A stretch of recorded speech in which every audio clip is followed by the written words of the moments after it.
Well, that is a very good question. And I think for us, the biggest issue has been that all our revenue has been impacted from COVID and then cost of living.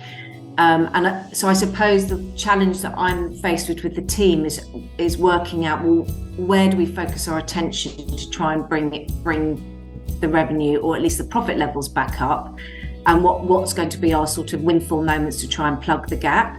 And we had a very strong strategy at the end of last year where we were kind of methodically working our way through our different revenue streams. You know, we've got everything from a small shop all the way up to quite a big event partner and venue hire business. But our windfall sort of backup angle was going to be around filming. And then, of course, last week, the actors are now on strike, as well as the writers. So it just feels like it's almost like whack-a-mole. You know, just as you've got one thing under control, you think, even if that doesn't work, don't worry, I've got this. Then something goes wrong over there. So I think our biggest challenge is literally just trying to work out how we spread ourselves across our sort of diversified portfolio, and where do we put our attention to make sure we've got enough revenue to keep going, as well as trying to work out where the growth opportunities are.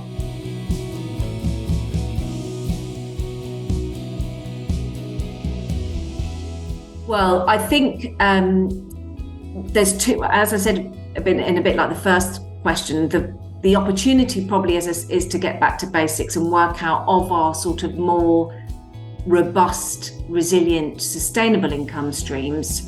So things like we have rental properties, we have a cafe offering, the things that are sort of less weather dependent and more kind of consistent, focusing on those and sort of sweating those for extra margin.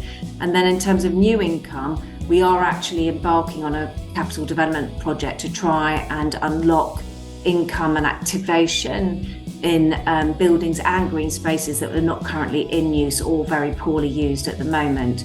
And I think what makes that exciting is it's not only going to unlock physical assets that in some ways are our legacy for future generations that are not in use, and they're high quality assets, but also, I hope, on the back of that we'll have new income, but more people that then feed the kind of sustainable income that comes in every day. So I think that's the approach that we're going for. So it's sort of, rather than slicing and dicing the pie, it's trying to sort of grow the overall offer and sort of people that are within our, we're a very physical site, so the people within it, and with that they will be spending more, doing more, activating more, creating more reasons to visit.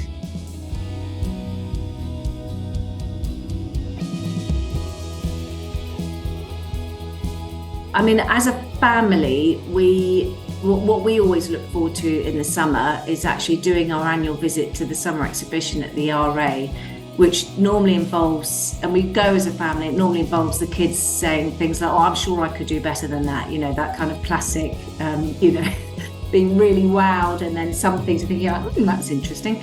And then the other thing, I'm, as you can tell by my name, half Greek.